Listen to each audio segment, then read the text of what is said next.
Hi everyone, thanks for stopping by and seeing what I'm up to. This is what I am up to. The FBI finally caught the man behind a $750 million Covid-19 scam. Let's take a listen. I will be silent in my corner as usual. Thanks for stopping by and seeing what I'm up to. This is Silky Feather signing off. Like, subscribe, and share. You know the drill. Give me that thumbs up. Hit the bell if you want to know every time I release a video. And I release a lot of videos. Maybe every day I get one. Maybe every day I get two. Maybe every day I get three. It depends on my mood. But I definitely can keep up with the draw. With the drive. Because I'm Silky Feather Raw. Here it comes.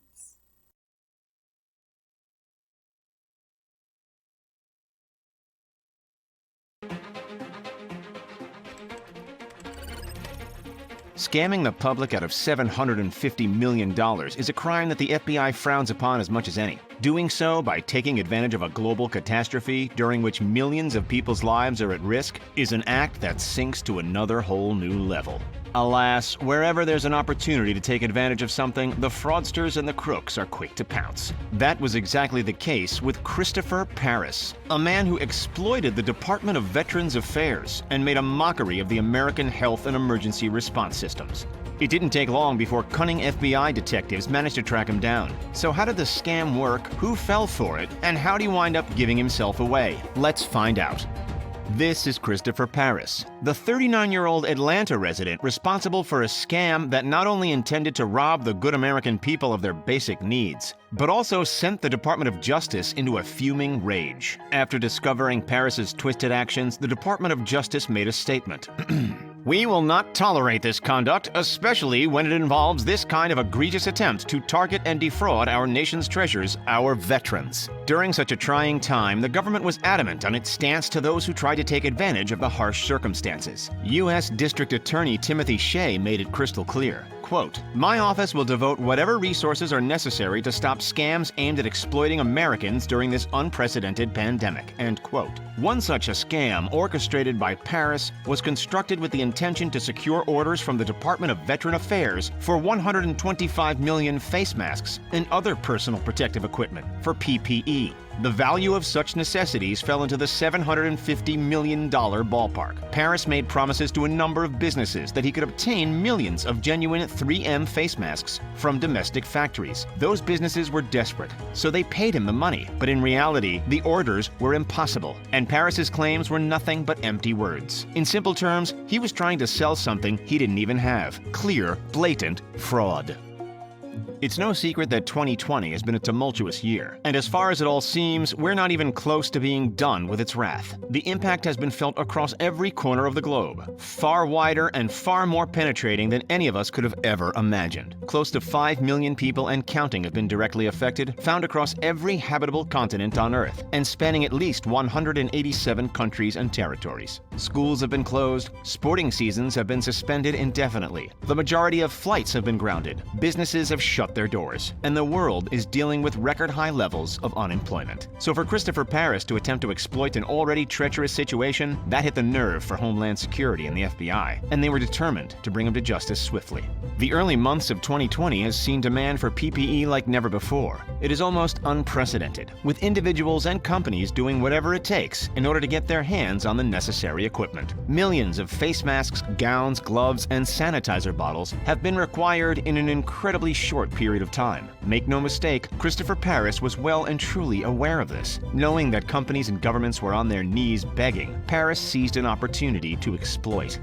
Whenever a case like this makes headlines and stops the rest of the world in its tracks, everyone hears about it. And let's be honest, it's pretty much all you hear about. Just as events like these can show the remarkable unselfishness of human nature, it can also highlight the exact opposite. As terrorizing as this event has been in and of itself, when a topic is this widely known and this continuously talked about, it can be squeezed and manipulated, and it has been. When there's an opportunity for a criminal, a fraudster to take advantage of something, they will. That was Stephen Morell, chief of the FBI's Financial Crime Section. He's a man who has spent years following the patterns of financial fraud, so he knows what he's talking about. This isn't the first time he's dealt with people like Christopher Paris, but it was one of the first times he's seen someone criminally victimize veterans and those in need. In a similar vein of thinking, that's exactly why the most popular time in the calendar year for tax scams, be them online or over the phone, is right around the same time as the actual tax deadline. That's the topic on everyone's mind, and it's an easy access point for trickery. So even though 2020 has been turning people's lives upside down with an ominous destructive health scare,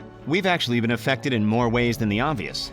As tough as it is to believe, and as much as it makes our blood boil, some criminals have been capitalizing on the chaos and sending out all kinds of virus-related scams with the selfish intention of lining their own pockets. As the internet continues to expand into every aspect of society, online scams are growing not only in numbers, but in sophistication as well. Nearly 100,000 attempts of phishing are reported each month worldwide, based on the numbers coming out of the Anti-Phishing Working Group. We know that Paris made false promises of PPE in order to swindle $750,000, but how did the FBI actually track him down? Aware of shady business happenings all over the country due to an array of counterfeit masks and cleaning products popping up in every corner, the Department of Homeland Security Investigations, an arm of the Department of Homeland Security, led a nationwide crackdown. Dubbed Operation Stolen Promise, the Department of Homeland Security Investigations team opened up more than 370 cases. One of those cases was that of Christopher Paris. From his home outside Atlanta, Paris was claiming to represent a company called Encore Health Group. We know that he was trying to sell non-existent 3M respiratory masks and other protective equipment. But the red flag that led the investigation was not the amount he was trying to offload, but rather the price. One of Christopher's targets was a company located in Baton Rouge, Louisiana. The company in question had already done business with the state and was trying to help government agencies buy PPE.